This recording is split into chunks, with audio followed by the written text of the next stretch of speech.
বাংলাদেশের জনগণের নতুন রাজনৈতিক বন্দোবস্তের আবেগ উচ্ছ্বাস প্রবর্তন হচ্ছে।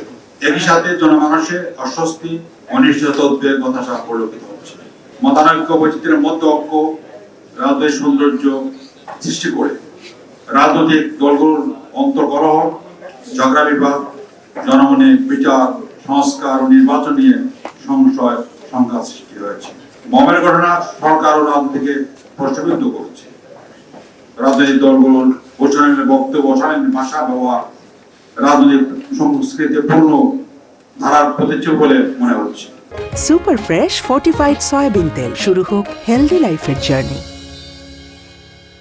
সংস্কার, বিচার ও নির্বাচন নিয়ে অন্তর্বর্তী সরকার জনআকাঙ্ক্ষার প্রতিফলন ঘটাতে পারেনি।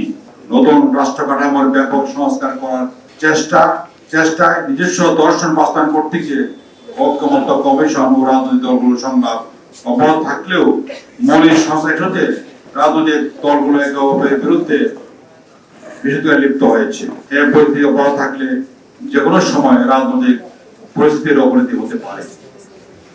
ষড়যন্ত্রে সংশয়ের প্রমাণ থেকে যাতে আর এখনো বের হতে পারেনি। ফ্যাসিস্ট প্রতিশক্তির নানাবিধ ষড়যন্ত্র প্রতিনিয়ত চলছে।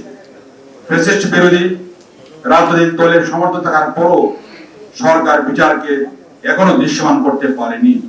তেমনি প্রশাসনিক ঘাটতি মেনে থাকা, বসে থাকা ফ্যাসিস্টদের দোষরদের বিচারের আওতা আনতে পারেনি। প্রতিবেশী দেশ অনৈতিকভাবে কেবল খুনি শেখ হাসিনা তার দলগুলোকে আশ্রয় দেয়নি, বাংলাদেশের বিরুদ্ধেও নানা ষড়যন্ত্রে প্রত্যক্ষ মদত যোগাচ্ছে।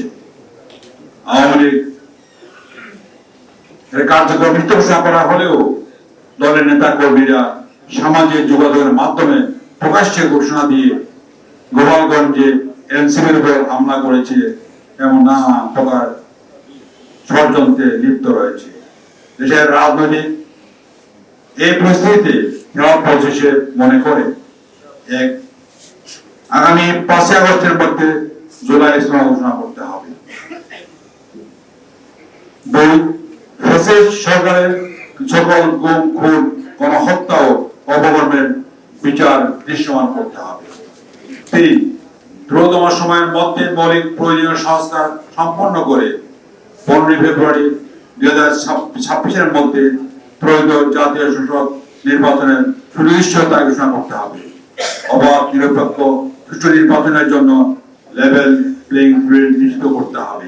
4, বাংলাদেশের জনগণ প্রতিশোধের সরকারের পুনরুত্থান চায় না। সেক্ষেত্রে ফেসিবাদ বিরোধী সকল রাজনৈতিক দলকে ঐক্যবদ্ধ দায়িত্বের ভূমিকা পালন করার আহ্বান জানাচ্ছি। একই সাথে মনে করে রাজনৈতিক ভিন্নমত, সমালোচনা, প্রতিযোগিতা, সৃজনশীলতা রাজনীতির অংশ।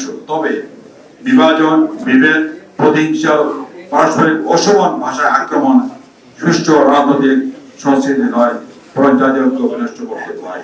5, বাংলাদেশের রাজনীতিতে ইসলামী শক্তির ভূমিকা পালনের লক্ষ্যে ইসলামী দল ও মস্তক সময়ের ঐক্যের উপর সবিশেষ গুরুত্ব দিয়ে আসন্ন জাতীয় সংসদ নির্বাচনে প্রতিটি আসনের বিপরীতে একজন মাত্র প্রার্থী দেওয়ার প্রচেষ্টা অব্যাহত রাখার দৃঢ় সংকল্প ঘোষণা করছে। 6, ত্রয়োদশ জাতীয় সংসদ নির্বাচনে আগস্ট মাসের মধ্যে 300 আসনে পর্যায়ক্রমে প্রার্থী ঘোষণার সিদ্ধান্ত নিয়েছে। ইতিমধ্যে 100 আসনে প্রার্থী ঘোষণা করা হয়েছে।